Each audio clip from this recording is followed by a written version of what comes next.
Eerie Echoes Mysteries. Edward Theodore Gein was born on August 27, 1906, in La Crosse County, Wisconsin, to George and Augusta Gein. From the outset, Ed's childhood was dominated by his fanatically religious and overbearing mother, Augusta. She was a stern, puritanical woman who instilled in her sons, Henry and Ed, a severe hatred of women and a constant fear of damnation. She preached about the inherent evil of lust and the sinfulness of nearly everything enjoyable. Augusta kept her sons isolated from the outside world, particularly from other children and women who she claimed were instruments of the devil. The Gein family lived on a secluded 160-acre farm outside Plainfield, Wisconsin, further reinforcing their isolation. Ed's father, George, was an alcoholic and largely ineffective, contributing little to the boy's upbringing beyond his presence. Ed was a shy, effeminate, and socially awkward boy, often bullied in school. His only true connection was to his mother, whom he revered and feared in equal measure. Every aspect of his life was controlled by Augusta, fostering an unhealthy Oedipal attachment that would tragically warp his understanding of women and his own identity. Loss and isolation. The cracks deepen. The slow decline of the Gein family began with the death of George Gein in 1940 from heart failure. This left Augusta, Henry, and Ed alone on the farm. Henry, the older brother, began to resent Augusta's control and tried to encourage Ed to break free from her influence. This created a rift between the brothers, and Henry openly criticized Augusta, particularly her dominance over Ed. In 1944, a brush fire broke out on the Gein property. While fighting the fire, Henry Gein died. Ed initially reported that Henry had disappeared, but later led authorities to his brother's body. Despite suspicions that Ed might have been involved, there were bruises on Henry's head, and the fire had conveniently cleared out right around Henry's body. The official cause of death was ruled asphyxiation due to the fire. Many believe Ed killed Henry to remove the only person challenging Augusta's control over him. With Henry gone, Ed and Augusta were left alone. Augusta suffered a stroke shortly after, and Ed became her sole caretaker, meticulously tending to her every need. In December 1945, Augusta Gein died. Her death, according to Ed, was the single most devastating event of his life. He had lost his spiritual compass, his moral arbiter, and the object of his twisted devotion. The descent into madness, grave robbing, and replacements. Augusta's death plunged Ed into profound loneliness and despair. He sealed off her bedroom and other parts of the house, preserving them as shrines. With his mother gone, Gein had lost the only woman in his life, and he desperately sought to bring her back or find a replacement. His warped understanding of female anatomy, gleaned only from his mother's condemnations and medical texts, led him down a horrifying path. Starting around 1947, Gein began his morbid activities. He wasn't immediately a killer. He started as a grave robber. Under the cover of night, he would visit local cemeteries, often targeting recently buried middle-aged women whom he believed resembled his mother. He exhumed their bodies, taking them back to his isolated farmhouse. His purpose was not sexual in a conventional sense, but rather a grotesque attempt to create a woman suit or female wardrobe to embody his mother or become a woman himself.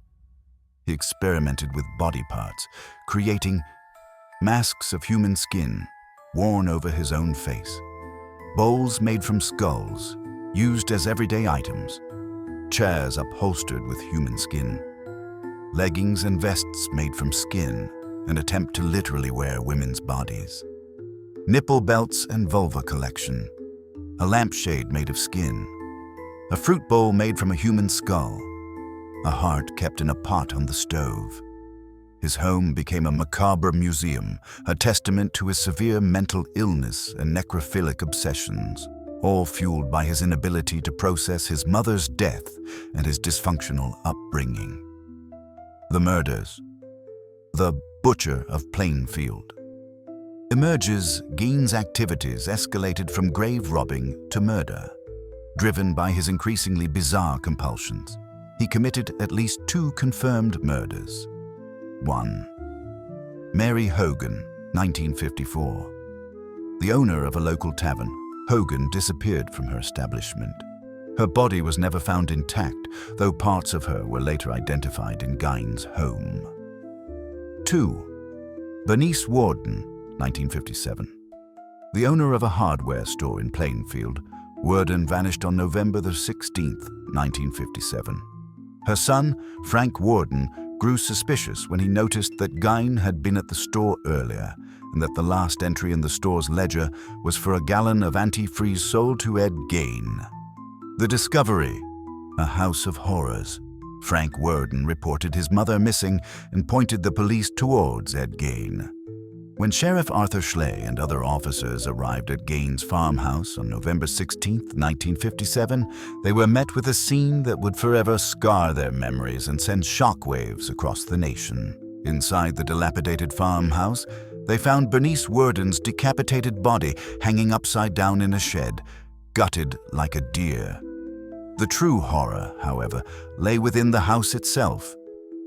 Human heads adorning bedposts, bowls made from skulls, chairs upholstered with human skin, a suit of human skin, nose and lip parts, vulvas and breasts, a collection of 9 human heads exhumed from graves.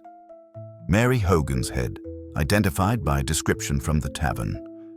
The sheer depravity and grotesque nature of the discoveries were unprecedented.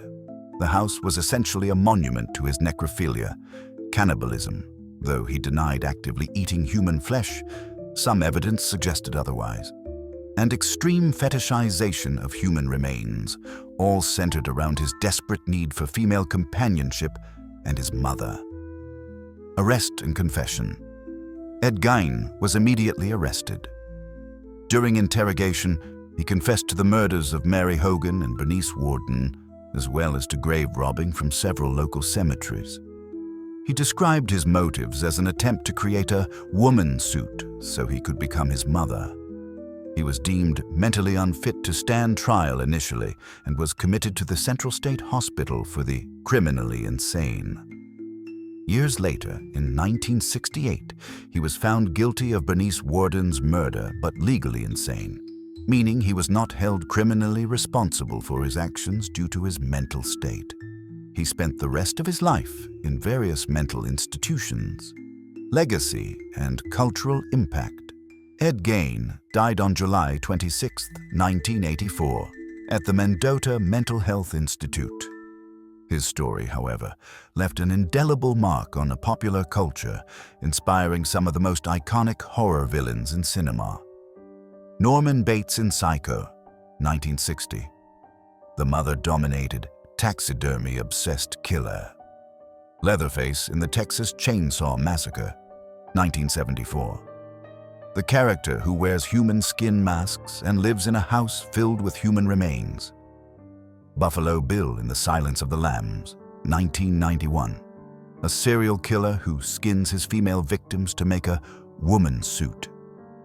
Gein's case forced society to confront a level of depravity previously unimaginable. It became a benchmark for extreme psychological horror, solidifying his place as one of the most infamous figures in true crime history. His story is a chilling reminder of the destructive power of isolation, severe mental illness, and a deeply dysfunctional upbringing. The Plainfield Ghoul's legacy continues to haunt, reminding us that sometimes the real monsters are those who walk among us.